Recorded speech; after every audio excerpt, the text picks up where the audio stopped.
Bernard Friot, bonjour. Oh, bonjour, mais je vois que la mort est à nous. La mort est à nous, on va en parler un petit peu. Alors nous, on travaille sur l'idée d'une sécurité sociale de la mort. Et nous, ce qu'on voudrait, c'est évidemment une sécurité sociale pour les funérailles, mais aussi une sécurité sociale pour la mort. Et donc, on pourrait réfléchir un peu ensemble des extensions possibles pour d'autres domaines liés plus ou moins proches avec la mort. Tout à fait d'accord. Alors, il y a une première question qu'on pourrait évoquer, c'est la question d'étendre la sécurité sociale à la fin de vie, la question de la fin de vie. Essayer de poser la sécurité sociale en lien avec les questions des EHPAD, la question de la vieillesse. Voilà, alors, pour la fin de vie, le mot est peut-être aussi déjà un problème en soi. En tout cas, le mot vieillesse, je pense qu'il faut définir le moment où une sécurité sociale serait nécessaire. Tant que l'on est en autonomie, aussi bien physique que cognitive, il n'y a pas de raison d'une intervention spécifique d'une sécurité sociale. À partir du moment où on est en perte d'autonomie, là, la question se pose. Enfin, je pense que la réflexion sur une sécurité sociale de la mort devrait inclure la question de la sécurité sociale de la perte d'autonomie. Alors, il y a des projets de branche autonomie de la sécurité sociale ou d'étendre la sécurité sociale de santé à la perte d'autonomie. Mais la question se pose, par exemple, moi, une des questions que je me pose, c'est la question du lieu où les personnes passent leur fin de vie en perte d'autonomie. Est-ce dans un lieu spécialisé, médicalisé?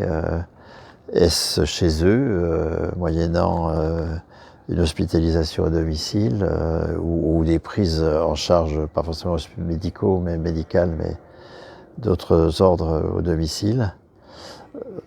A priori, je serais plutôt favorable à la seconde solution, mais sans pouvoir vraiment fonder la chose, à vrai dire, sauf la culpabilité qu'ont tous les enfants de parents âgés de prendre un jour la décision que leurs parents aillent dans un lieu, hors de leur domicile, parce que les chutes, les pertes de mémoire et autres font craindre des accidents graves dans le maintien au domicile.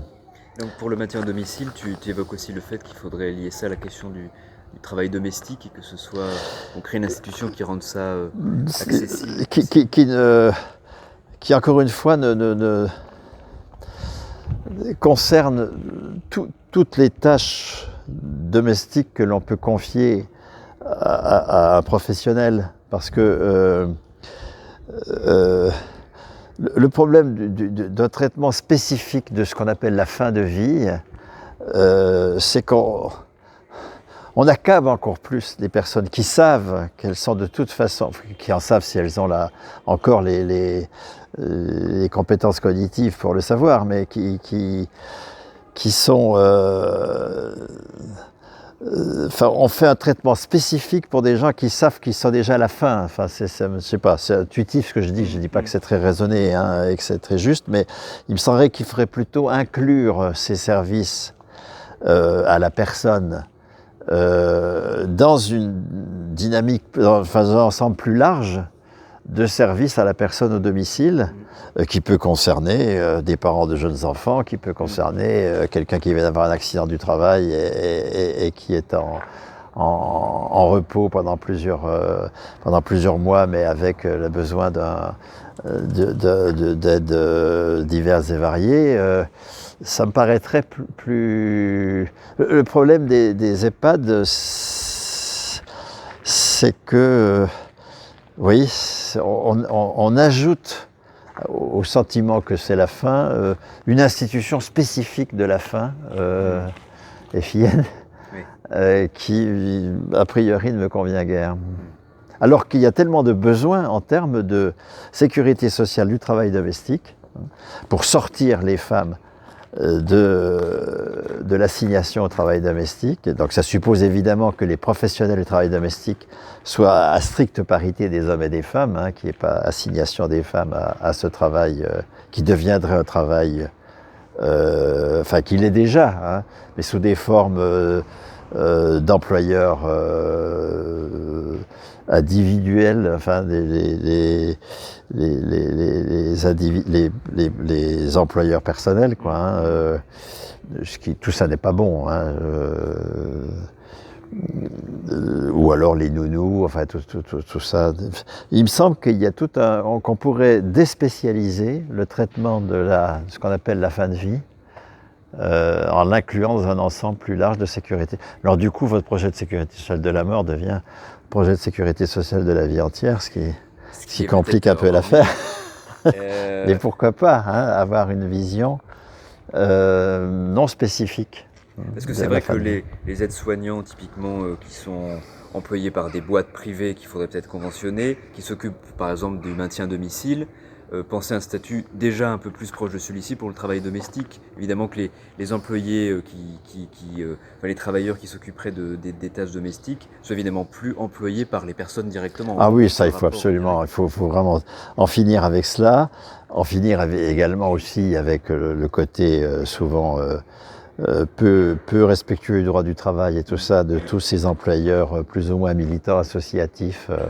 Bon, il faut sortir tout ça de cette logique, hein, pour en faire vraiment des lieux, des entreprises respectant la fonction d'employeur aussi, c'est-à-dire le droit du travail, quoi. Hein, bon. C'est ce que tu disais aussi sur le droit et le privé, le fait que dans le privé, la violence et le non-respect du droit c'est un gros problème, et introduire du coup un tiers. Ah oui, moi ça me paraît...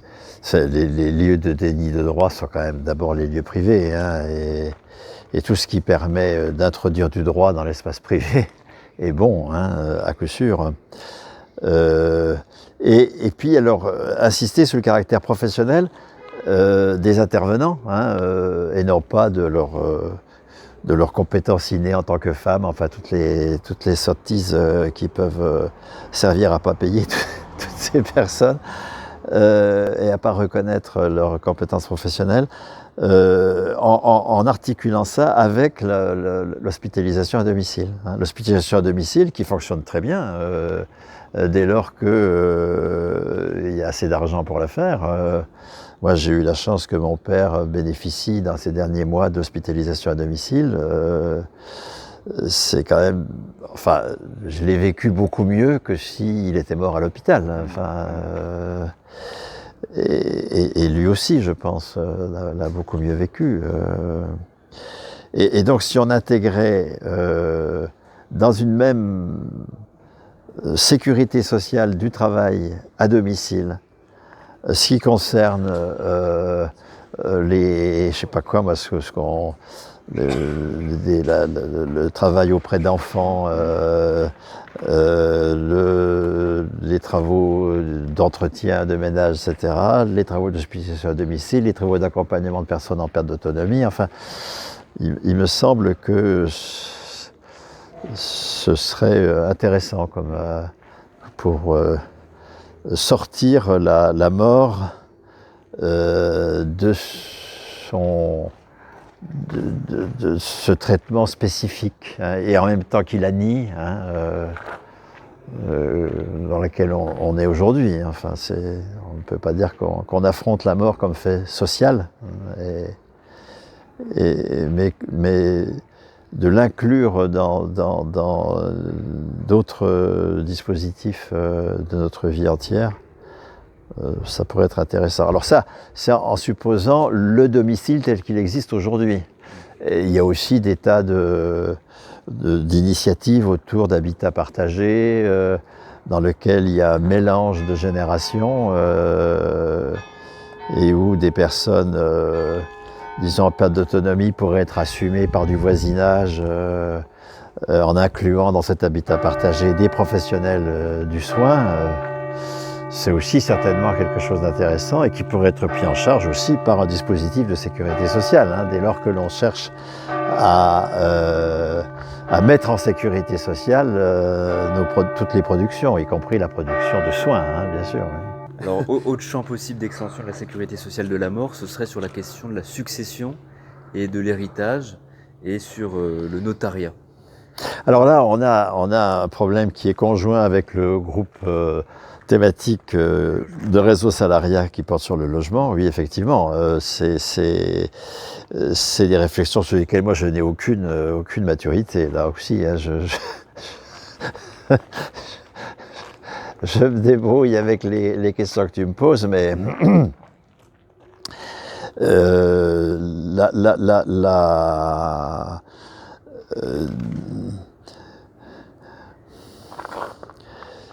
jusqu'où doit s'étendre la propriété d'usage, hein, bon, moi je pense que d'un point de vue aussi bien pour faire face à la crise du logement, qui est quand même considérable,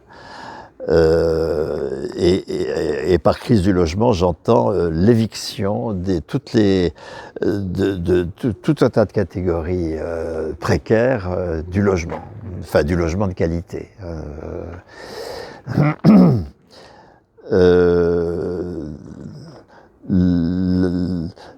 Et puis d'un point de vue écologique, compte tenu du poids du logement dans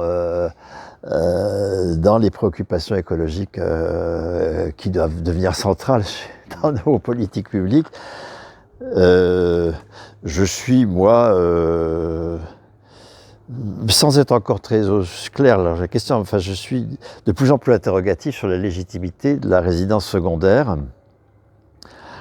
y compris donc pour quelque chose que j'ai toujours préconisé, à savoir la possibilité de transmission familiale d'un logement auquel on est attaché parce qu'on y a passé ses vacances quand on était petit chez ses grands-parents, enfin, etc., etc., parce que la vie familiale suppose aussi une profondeur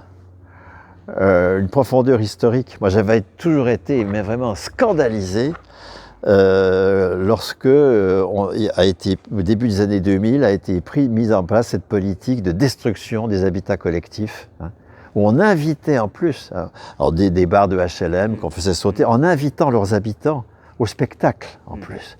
Enfin, pour moi, j'étais indigné. Je ne sais plus quel était le ministre du Nord, là, comment il s'appelait, de Valenciennes, je ne sais pas où, qui était le ministre du Logement et qui avait mis en place ce dispositif, qui était en fait un dispositif de spéculation, hein, parce que c'était évidemment dans des lieux visés par les promoteurs immobiliers que l'on détruisait les barres d'immeubles au nom de l'inesthétique, au nom de la ségrégation sociale dans ces immeubles, enfin, etc. On a trouvé tout le discours qu'il fallait, évidemment. Mais, et je me souviens que les Passants Charlot, je crois, avaient fait un article à ce propos-là, sur l'idée qu'on est en train de détruire on nie toute profondeur historique à ces familles, hein, d'accord, hein, à travers le logement, alors que la famille, elle se construit aussi, elle peut se construire autour d'une maison. C'était le cas de l'aristocratie, mais c'est quelque chose qu'on peut tout à fait concevoir, hein, que la profondeur historique des familles s'inscrive dans un lieu transmissible. Donc moi, j'ai toujours été pour la propriété d'usage d'une maison transmissible à condition qu'elle soit usée par les intéressés, étant entendu qu'en revanche, si cette maison est vendue, elle est vendue à une collectivité, enfin, le fruit de la vente va à une collectivité publique. On ne peut pas tirer ressources de la vente d'une maison, et que si cette maison n'est pas usée par ses propriétaires, elle ne peut pas rester leur propriété. Bon, ça, c'est ce que j'avais toujours énoncé comme règle, pour moi, enfin, dans ma vision des choses, puisque je pense que seule la propriété d'usage est légitime et qu'on ne peut pas tirer ressources d'une propriété patrimoniale. On ne peut pas tirer ressources privées d'une propriété patrimoniale. Mais maintenant, je m'interroge sur la légitimité même d'un usage qui n'est que de quelques semaines par an. Si l'usage est régulier, il se trouve que par exemple, nous-mêmes, ma femme et moi, nous sommes propriétaires d'un petit appartement à Paris qu'on avait acheté quand j'ai été nommé à Nanterre et qu'on conserve et qui est un lieu de passage. Il est en permanence. C'est pas une résidence secondaire, c'est un lieu qui est utilisé par la famille, par des amis, par des gens de passage. Un lieu qu'on ne loue pas évidemment. Et qui n'est pas source de ressources en aucun cas, hein, ça c'est hors de question, mais qui est occupé de fait, c'est pas un lieu vide. Donc là ça me paraît légitime, mais s'il s'agit d'être dans une logique de résidence secondaire, soit à la montagne, soit à la mer, où on va, qui est occupé un mois par an, je m'interroge maintenant sur la légitimité de cette transmission. Je pense que ce n'est pas légitime et que une sécurité sociale qui prendrait en charge tous les frais de notaire, tous les frais liés à la transmission ne pourrait pas assumer une transmission pour une résidence secondaire. Enfin, il faudrait un quota, je sais pas, au moins 6 mois par an, et une interdiction de Airbnb, enfin une interdiction d'usage commercial du local. Hein, ça pourrait être... alors, ça pose des questions. Hein, on pourrait peut-être aussi accepter une location pendant 10 mois et 2 mois réservés aux propriétaires familiaux, mais en même temps, que deviennent pendant les 2 mois? Ça existe, hein, ces baux de 10 mois. Hein, est-ce qu'ils sont légitimes? Bon, j'ai pas assez réfléchi à la question. Mais alors il y a aussi la situation des notaires en tant que telle. À partir du moment où il y a une sécurité sociale, on conventionne des professionnels, hein, et donc cette solvabilisation de toutes les procédures de transfert d'habitation ne pourrait être faite qu'auprès de professionnels conventionnés. Alors que deviennent les notaires conventionnés? Je pense que nous sommes dans la même situation que les soignants conventionnés, c'est-à-dire que l'organisation professionnelle des notaires passe convention avec la Caisse de sécurité sociale de la mort sur des tarifs sur des actes et une nomenclature d'actes et des tarifs. Mais ils ne sont pas, leur ressource ne vient pas de ce chiffre d'affaires. Ce chiffre d'affaires, il est versé à la Caisse, qui, en revanche, paye ses notaires à la qualification personnelle. Enfin, la proposition qu'on fait pour toutes les sécurités sociales. Hein. Le rapport peut rester un rapport marchand, hein, entre le prestataire et la personne. Un rapport marchand sur un marché négocié, d'accord, mais les ressources du professionnel ne dépendent pas de sa performance marchande. Hein. C'est important aussi pour éviter des encouragements au marché, enfin, etc., etc. Ces ressources dépendent de sa qualification.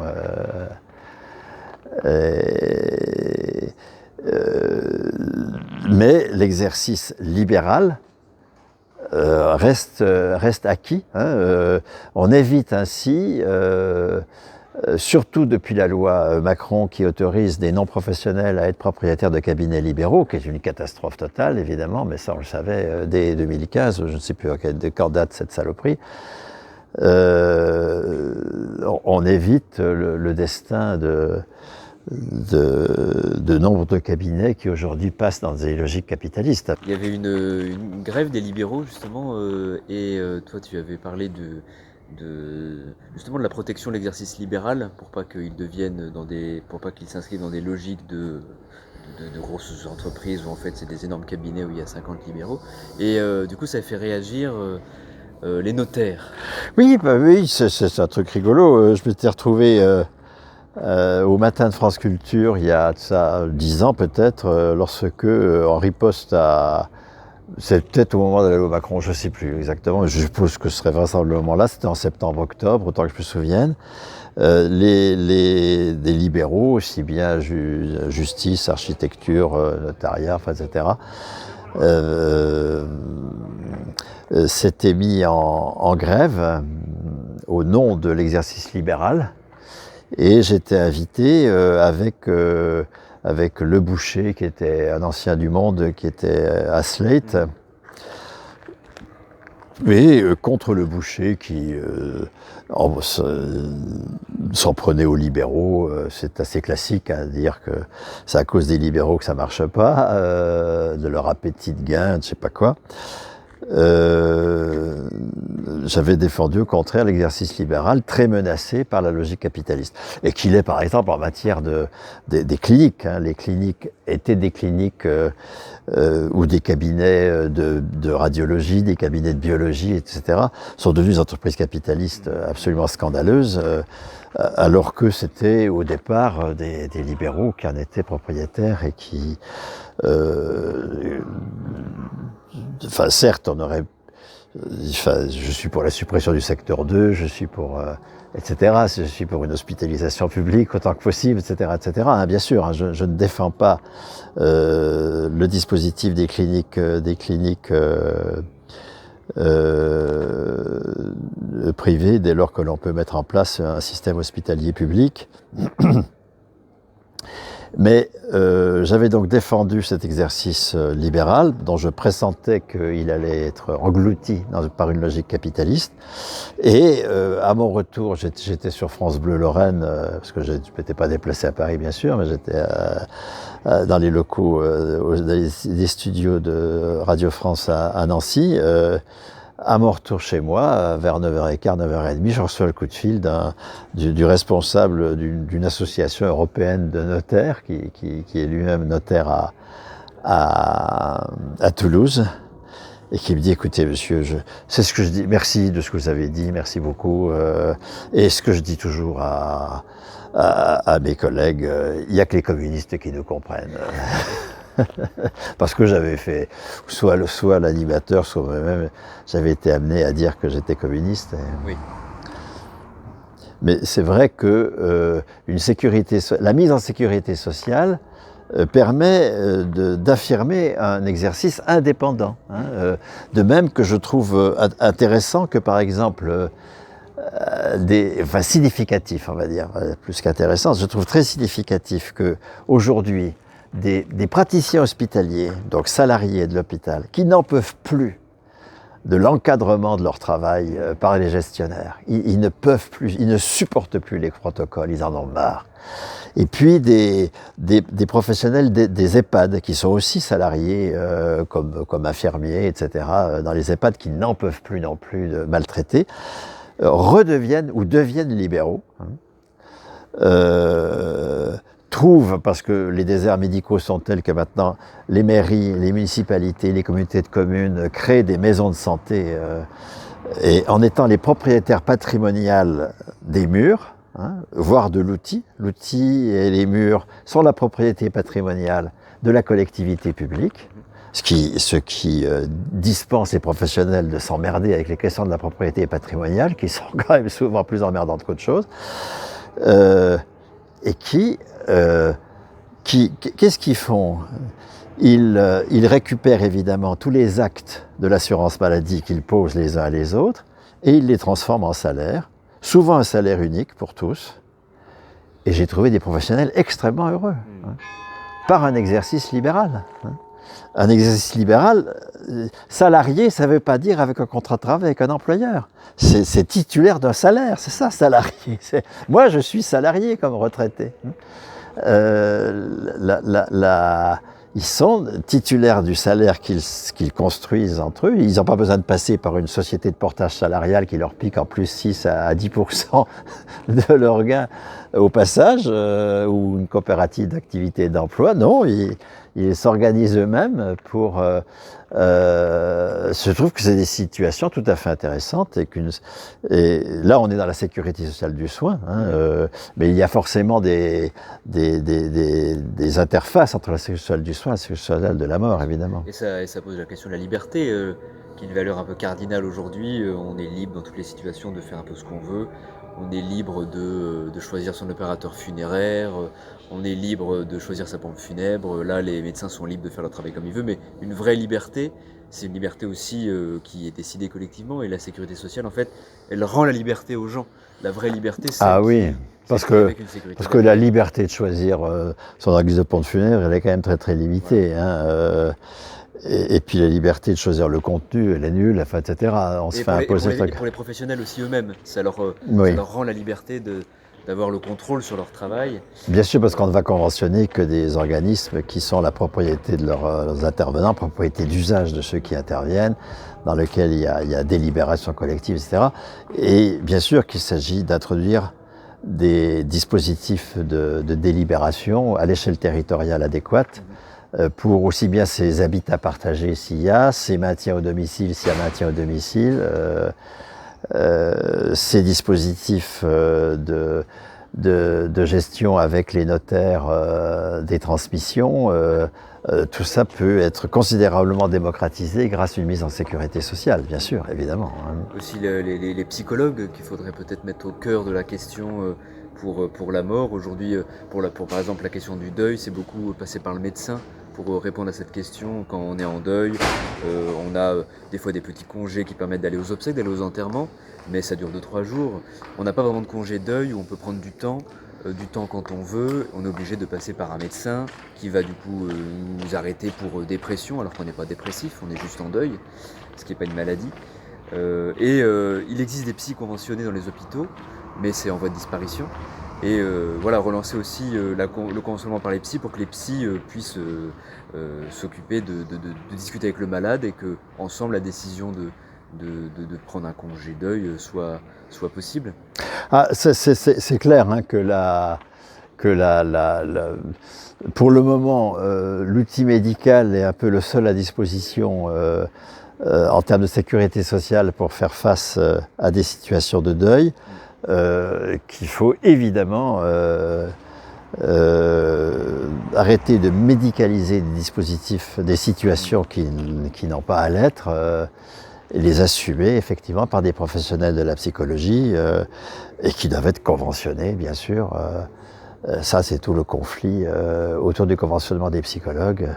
Bien sûr qu'une sécurité sociale de la mort doit conventionner des psychologues, bien sûr. Dans les conditions que j'ai dites, c'est-à-dire, on se met d'accord, on reste dans une relation marchande. Il n'y a pas nécessairement gratuité, mais il peut y avoir gratuité aussi. Hein. Encore une fois, je suis pas...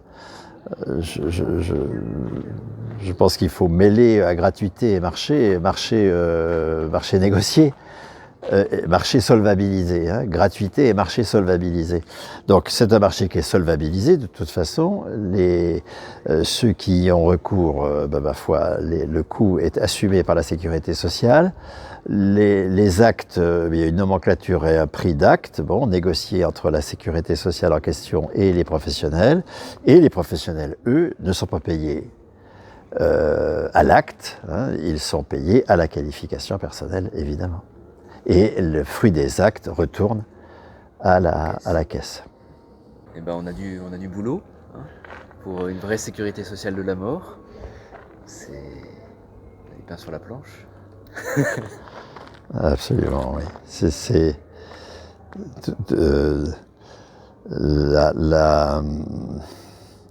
Oui, je reviens à ce que je disais au départ, quoi. Le fait de sortir la mort de sa situation spécifique, hein, pour en faire un moment de la vie à assumer comme tel, et en lui ôtant son caractère, oui, c'est ça, spécifique, lointain, nié, enfin bref, tout ce... soit ces pompes, soit ce silence qui entoure la mort aujourd'hui.